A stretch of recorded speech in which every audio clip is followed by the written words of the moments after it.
पारंपरिक नाश्ता रेसिपीमध्ये महाराष्ट्रामध्ये भरपूर सारे पदार्थ आहेत। त्यापैकीच एक प्रसिद्ध असा प्रकार म्हणजे मिसळ पाव।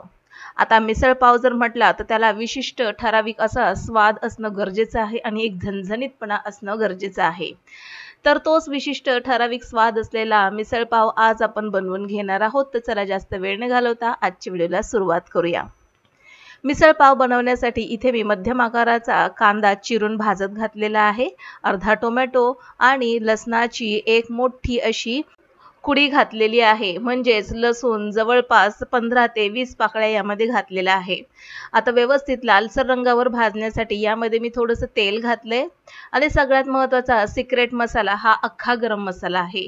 यामध्येच मी थोडंसं सुकं खोबरं चिरून घातलंय। अख्ख्या गरम मसाल्यामध्ये धने, हिरवी वेलची, मोठी वेलची, दालचिनी, तमालपत्र, मिरी, लवंग, सोबतच चक्रीफूल, दगडफूल हे सगळे साहित्य आपण यामध्ये घातलेलं आहे आणि सोबतच चमचाभर तीळ यामध्ये आपण घातलेला आहे। आता हा मसाला छान असा लालसर रंगावरती भाजून घ्यायचा आहे। परफेक्ट असं मिसळला स्वाद येण्याचं महत्त्वाचं सिक्रेट टिप म्हणजे हे अख्खे गरम मसाले आहेत। अख्खे गरम मसाले या मसाल्यामध्ये व्यवस्थित भाजल्यामुळे त्याचा एक स्वतःचा फ्रेश असा स्वाद या मसाल्यामध्ये उतरला जातो। यामध्ये मी थोडंसं आलं घातलेलं आहे आणि त्याला देखील व्यवस्थित लालसर रंगावरती भाजून घेणार आहे। मसाला व्यवस्थित भाजून झाला की त्याला थोडासा गार करायचा आणि त्याची आपण पेस्ट करून घेऊया। तोपर्यंत इथे एका कुकरमध्ये मी 2 ते 2.5 चमचे तेल घातलंय। जर तुम्हाला मिसळमध्ये जास्त तर्री हवी असेल तर तुम्ही तेलाचं प्रमाण थोडंसं वाढवू देखील शकता।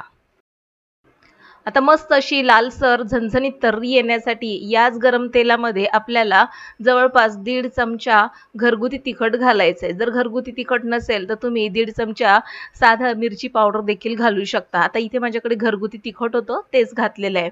तेलामध्ये छान हे परतलं गेलं की यामध्ये आपण तयार करून घेतलेलं सगळंच वाटण घालून घेणार आहोत आणि आता हे वाटण आपल्याला तेल सुटेपर्यंत परतून घ्यायचंय मंद आचेवरती।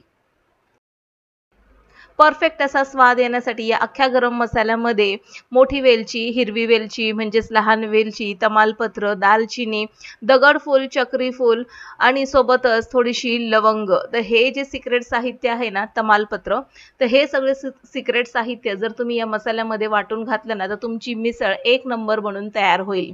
आता मिसळीमध्ये खूप सारे वेगवेगळे प्रकार पाहिले जातात, म्हणजेच मिसळ ही फक्त वाटाण्याची देखील बनवली जाते, बऱ्याच ठिकाणी मटकीची मिसळ बनवली जाते, पण आज मी मिक्स कडधान्याची मिसळ बनवून घेणार आहे। आता आपण ही मिसळ घरी बनवतोय म्हणून मिक्स कडधान्याचा वापर मी केलेला आहे, म्हणजेच पोटामध्ये सगळे मिक्स कडधान्य जातील, मिसळ ही आणि चवदार देखील बनेल। आता हे व्यवस्थित मी या मसाल्यामध्ये मिक्स करून घेते आणि 1 मिनिटासाठी साधारणपणे याला परतून घेते। थोडंसं चवीनुसार यामध्ये मीठ घातलेलं आहे। पुन्हा एकदा मिक्स करून घ्यायचं आणि जे मिक्सरच्या भांड्यामध्ये थोडाफार मसाला शिल्लक होता त्यामध्येच पाणी घालून हे पाणी मी या मिसळीमध्ये घालणार आहे आणि आपल्याला किती रस्सा हवा आहे त्यानुसार पाणी घालून कुकरचं झाकण लावून जवळपास 4 शिट्या करून घ्यायच्या। आता मिसळचा जो आपण रस्सा बनवणार आहोत तो कसा बनवायचा? मिसळचा रस्सा बनवत असताना कधीही दाटसर असा रस्सा बनवायचा नाही।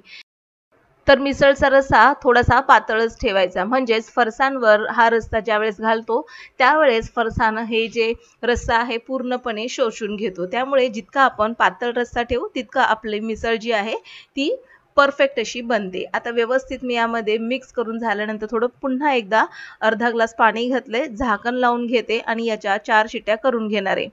4 शिट्या करून झाल्यानंतर आता ही मिसळ तयार आहे। यातील एक कडधान्य मी आता चेक करून घेते, साधारणपणे वाटाणे किंवा चणे आपण चेक करून घेऊया। बऱ्याच ठिकाणी मिसळ करत असताना त्यावर बटाट्याची भाजी किंवा मग पोहे देखील घातले जातात, तर आज घरगुती मिसळमध्ये फक्त फरसाण आणि हा उसळीचा रस्सा मी घालणार आहे। कडधान्य व्यवस्थित शिजलेत, यामध्ये भरपूर अशी बारीक चिरलेली कोथिंबीर घातलेली आहे। पुन्हा एकदा याला व्यवस्थित मिक्स करूया। खूप छान असा सुगंध सुटलेला आहे या मिसळीचा। आता आपण प्लेट सर्व करून घेणार आहोत। तर आता एका प्लेटमध्ये सुरुवातीला आपण फरसाण घालून घेणार आहोत. परफेक्ट असं मिसळ जर तुम्हाला चवीला हवी असेल तर हे जे फरसाण आहे फक्त आणि फक्त चण्याच्या डाळीपासून बनलेलं फरसाण आपल्याला इथे वापरायचं आहे. जर मिक्स पिठाचं फरसाण जर तुम्ही वापरलं तर परफेक्ट अशी चव येणार नाही. आता या फरसाणावर गरमागरम मिसळीचा म्हणजेच मिक्स उसळीचा रस्सा घालून घ्यायचा आहे. थोडीशी तर्री देखील वरतून घालायची आहे आणि यावरती भरपूर असा बारीक चिरलेला कांदा, थोडीशी कोथिंबीर घालायची आहे. आता इकडे माझ्याकडे लिंबू नाहीये, तुम्ही लिंबाची फोड ठेवू शकता. तर मस्त पोटभर खाण्यासाठी गरमागरम मिसळ तयार आहे. तर आजची मिसळ रेसिपी आवडल्यास नक्कीच लाईक करा, शेअर देखील करा, सबस्क्राईब करून बेल आयकॉन प्रेस करा. पुन्हा भेटू नवीन एका इंटरेस्टिंग रेसिपी सहित. तोपर्यंत बाय बाय.